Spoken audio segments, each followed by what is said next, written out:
You know that feeling, right? You bite into a chili pepper and then there it is, that slow creeping heat that just builds and builds until your mouth feels like it's on fire. It's a feeling we all know, but have you ever stopped to think about what's actually happening? Why do we feel that burn? And when you think about it from the plant's perspective, it makes zero sense. I mean, the whole point of a fruit is to get eaten so your seeds can get spread around.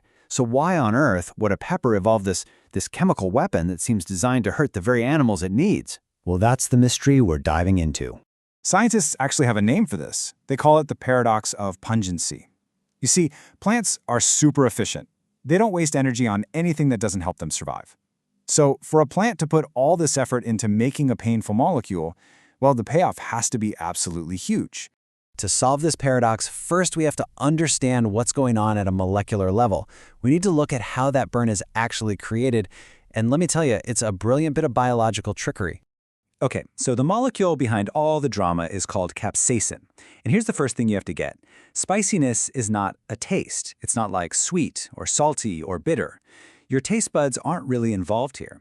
What's happening is more like a chemical heist on your nervous system. So capsaicin has a very specific target.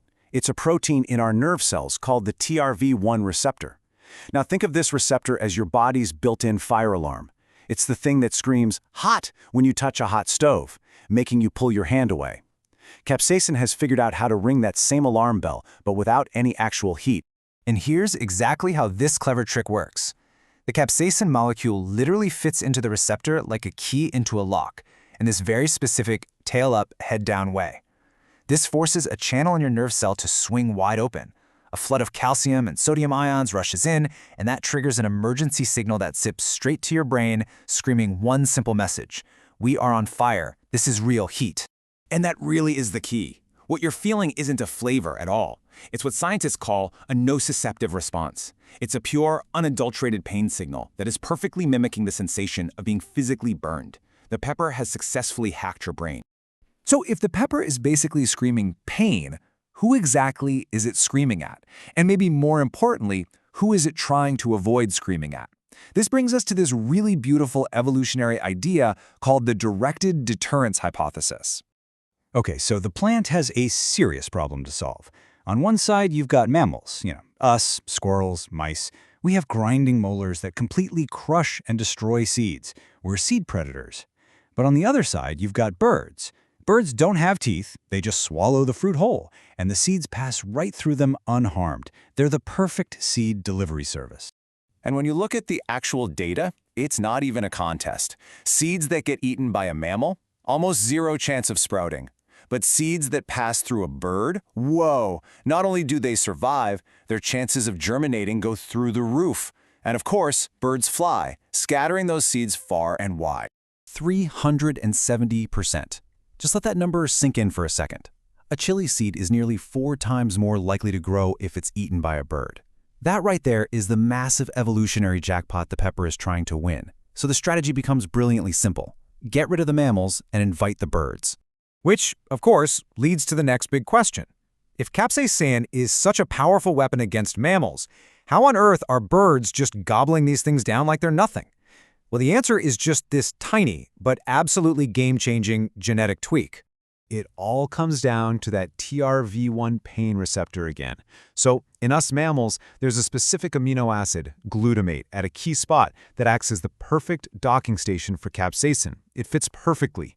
Birds have the exact same receptor, but in that one critical spot, they have a different amino acid, alanine. And that one tiny difference is enough to completely change the shape of the lock. The capsaicin key just doesn't fit anymore. And that's really the punchline to this whole part of the story. It's not some huge, complex rewiring of the bird's nervous system. It's just a single, elegant mutation. One tiny change at the molecular level is all that separates agonizing pain from a perfectly good lunch. That is just evolution at its most efficient. But of course, biology is never that simple, is it? The story of capsaicin has some amazing plot twists, including some exceptions to the rule and even other theories about why it evolved in the first place. And that's something we should always remember. For just about every rule you find in biology, you can bet that nature has already found a clever loophole somewhere. The mammal deterrent idea is great, but it might not be the whole story. So meet the most famous exception, the Chinese tree shrew. It's the only mammal, other than us, that is known to actually seek out and eat spicy plants. So how does it do it? Well, evolution found a different workaround. It developed a totally unique mutation at a different spot on that same TRPV1 receptor. And that change also makes it less sensitive to capsaicin, giving it access to a food source that all its competitors have to avoid. There's also another really cool theory. What if capsaicin's first job wasn't fighting off mammals, but fighting off microbes? It turns out capsaicin is a fantastic fungicide. It kills molds that can destroy pepper seeds. And guess what? Scientists found that wild peppers in really humid places with lots of fungus produce way more capsaicin. So maybe, just maybe, deterring mammals was a happy accident, a useful side effect of its main job as a microscopic bodyguard. So this is a really neat evolutionary story, but why should we care? Well, because by figuring out this ancient strategy, we are unlocking some truly revolutionary ways to treat human pain. You've probably already seen this principle in action and not even realized it. Think about squirrel-proof birdseed. It's just birdseed coated in capsaicin. The squirrels can't stand it, but the birds don't even notice it's there. And pepper spray? That's just a weaponized version of the same science, designed to overload a mammal's TRPV1 receptors and cause intense but thankfully temporary pain. But where this gets really exciting is in the world of medicine. Doctors now use high-dose capsaicin patches to treat severe nerve pain. They basically overwhelm and then shut down those pain receptors. And even cooler, scientists are now developing new drugs that are actually inspired by the bird's resistance. They're trying to create molecules that can block that pain channel completely. This is all part of a field called evolutionary bioprospecting. It's this incredible idea that nature, over billions of years of trial and error, has already solved some of our biggest challenges. By studying these ancient solutions, like the defense mechanism of a simple pepper, we can actually find the blueprints for our own modern breakthroughs. It just makes you wonder, doesn't it? Tucked away inside the simple burn of a chili pepper is this incredible story of molecular warfare, evolution, and even the future of medicine.